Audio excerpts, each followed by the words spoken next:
안녕하세요. 하루 필수 말씀 충전 하필 큐티 조정환입니다. 오늘 함께 나눌 하나님 말씀은 마태복음 10장 24절에서 33절까지 말씀입니다. 제자가 스승보다 높지 않고 종이 주인보다 높지 않다. 여기에서 이제 제자와 종 그리고 스승과 주인 이렇게 연결되고 있는 것을 보죠. 실제로 이제 그 당시의 문화에서 제자와 종 그리고 스승과 주인의 관계로 이해했습니다. 그래서 지금 이 제자들은 마치 주인을 따르는 종들처럼 지금 움직이게 될 겁니다. 어쨌든 요점은 이런 거예요. 어떤 제자도 그 선생보다 높을 수 없고 그 종이 주인보다 높을 수 없다면 예수님께서 비난당하시고 조롱당하시고 최후에는 십자가에 못 박히셨는데 우리는 왜 인정과 영광을 이 세상에서 받으려 하는가 하는 질문이 뒤따른다는 거예요. 우리는 섬기면 섬길수록 선행을 하면 할수록 어쩌면 비방과 시기와 질투와 멸시를 당할 수 있습니다. 제자가 제 스승만큼 되고 종이 제 주인만큼 되면 충분하다. 그들이 집주인을 바알세불이라고 불렀거든. 하물며 그 집 사람들에게야 얼마나 더 심하겠느냐. 집주인이 당하는 이런 멸시적인 표현을 받는다면 그 집 사람들은 당연히 그런 것보다 훨씬 더 많은 핍박과 멸시를 당하게 될 겁니다. 그러므로 너희는 그들을 두려워하지 말아라. 이제 이 문단에서 가장 중요한 핵심적인 단어가 이 두려워하다라고 하는 단어가 될 겁니다. 예수님의 말씀 요지는 반대와 미움 가운데서도 두려워할 필요가 없다라고 용기를 주시려는 거예요. 왜냐하면 일용할 양식도 주시고 모든 것도 책임져 주시는 분께서 이미 영원한 생명과 상급을 준비하고 계시기 때문에 그래요.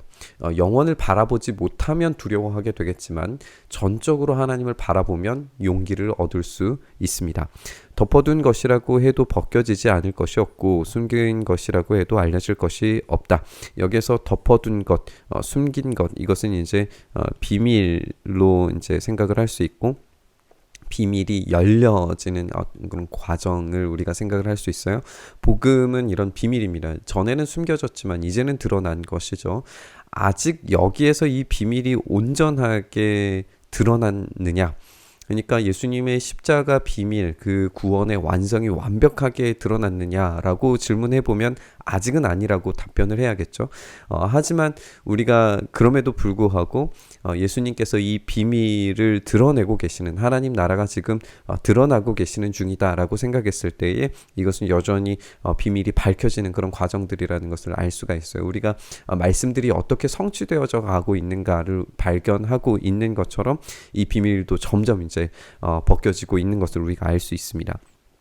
내가 너희에게 어두운 데서 말하는 것을 너희는 밝은 데서 말해라.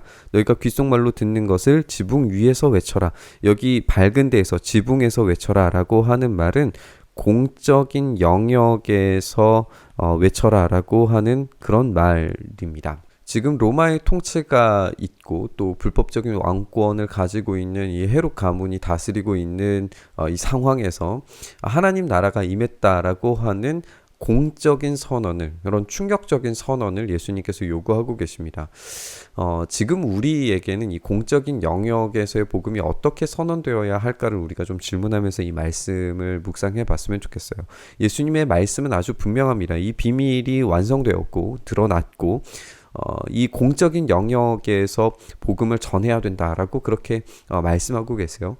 우리는 이 공적인 영역에서의 복음이 상실되고 있지는 않는지 우리가 생각을 해볼 필요가 있는 것 같습니다. 몸은 죽일지라도 영혼은 죽이지 못하는 일을 두려워하지 말고 영혼도 몸도 둘 다 지옥에 던져서 멸망시킬 수 있는 분을 두려워하여라. 여기에서 이제 두려워하지 말고 두려워해라 라고 하는 이게 이제 중요한 키워드가 될 것 같아요. 두려워하지 말아야 될 것은 현재의 박해와 죽음입니다. 우리가 정말 두려워해야 되는 것은 일시적인 몸뿐만 아니라 영원한 영혼에 대한 주권을 가지신 하나님을 우리가 두려워해야 됩니다. 우리의 참된 두려움은 우리에게 순결한 삶에 복종하게 만들고 지혜를 간절히 간구하게 만듭니다. 이것은 이제 경외로 번역하는 것이 좋아요. 우리가 전에 지적했던 것처럼 여기에서 사용되는 이 두려움은 반드시 하나님 경외와 연결되는 것으로 우리가 신약의 다른 본문들에서도 확인을 해볼 수 있습니다. 그러면 이 경외심은 우리가 알기로 거룩과 가장 잘 연결된다라고 하는 점을 지적을 해볼 수 있을 것 같아요.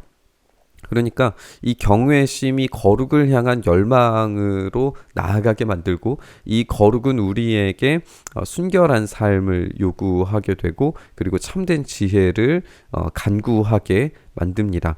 그리고 오늘 이 본문에서 보고 있는 것처럼 이 거룩한 삶이 지금 증인의 삶과 연결되고 있는 것도 우리가 확인을 해볼 수 있죠.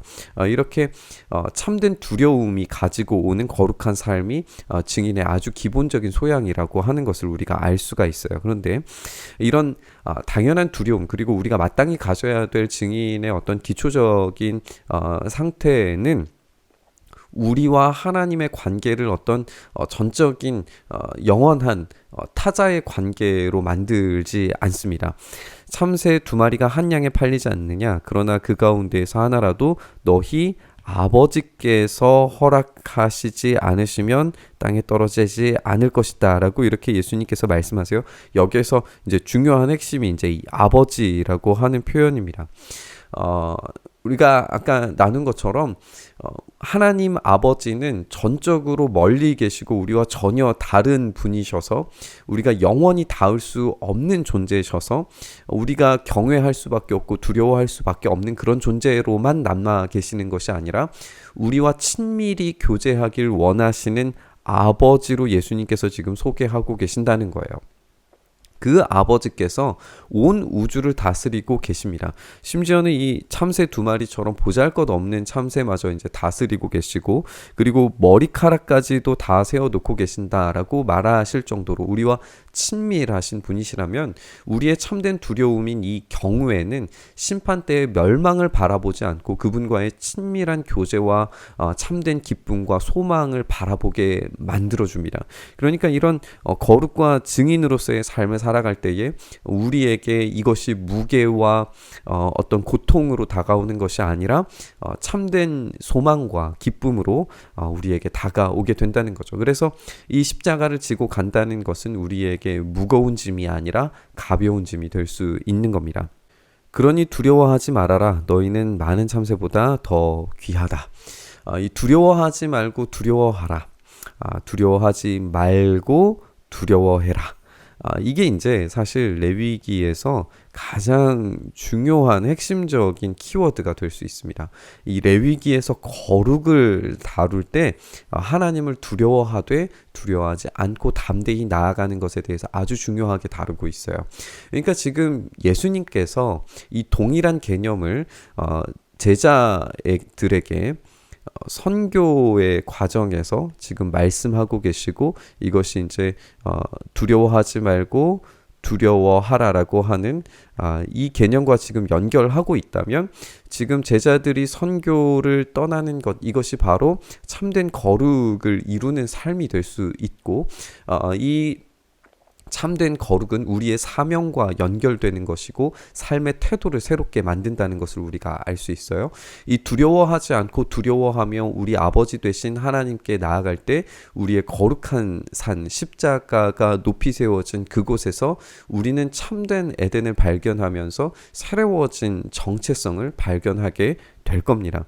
그러니까 이 두려워하지 말고 두려워해라, 두려워하고 두려워하지 말아라 라고 하는 이 거룩에 대한 부르심, 이 제자로서의 부르심, 이 선교적인 사명, 그리고 이것이 우리에게 가지고 오는 순결한 삶과 지혜를 향한 갈망들, 이것이 우리에게 주시는 은혜라는 것을 우리가 깨닫게 됩니다. 누구든지 사람들 앞에서 나를 시인하면 나도 하늘에 계신 내 아버지 앞에서 그 사람을 시인할 것이다. 그러나 누구든지 사람들 앞에서 나를 부인하면 나도 하늘에 계신 내 아버지 앞에서 그 사람을 부인할 것이다. 전적으로 이제 반대되는 것을 우리가 보게 되죠. 시인하고 부인하면. 근데 이 시인하고 부인하면이라고 하는 이 말이 지금 어디에서 이루어지냐면 공적인 선언이라는 것을 우리가 생각을 해봐야 됩니다. 세상 앞에서의 공적인 선언일 수 있습니다. 공적인 선언은 필연적인 박해와 핍박을 가져온다라고 계속해서 말씀하셨어요. 그런데 공적인 선언이 가지고 올 핍박을 뚫고 우리가 끝까지 인내하면 하나님께서 그 사람을 아들로 공적 선언하시겠다는 거예요.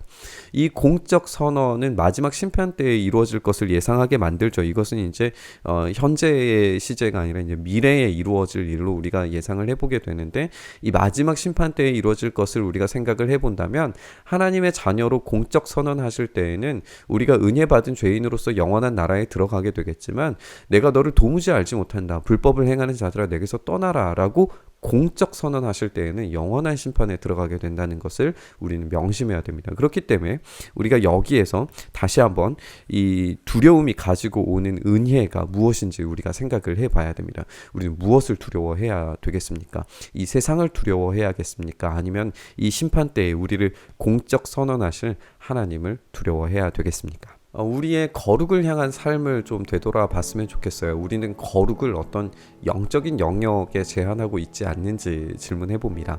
예수님이 말씀하시는 두려워하지 말고 두려워하라 라고 하는 이 선교적 명령과 레위기가 말하고 있는 하나님 앞에서의 거룩한 삶과 연결이 되는 것이라면, 우리의 거룩은 필연적으로 증인된 삶이어야 됩니다.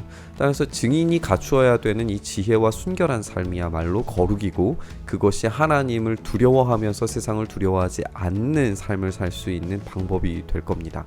우리의 두려움은 세상적인 성공과 연결될 때가 많다는 것을 우리가 지적을 해봤으면 좋겠어요. 또 세상에서 배타적으로 따돌림 당하게 되는 어떤 그런 비판과 비난이 우리의 두려움이 될 수 있다는 생각을 한번 해보게 됩니다. 그런데 하나님의 준엄하신 심판대 앞에서 그 모든 어두움과 적대적인 반응들은 하나님께서 적절한 형벌과 그들에 대한 심판과 그것들에 대한 어두움의 세력들에 대한 파괴를 내리시리라는 것을 우리는 이 말씀을 통해서 생각해 봐야 됩니다.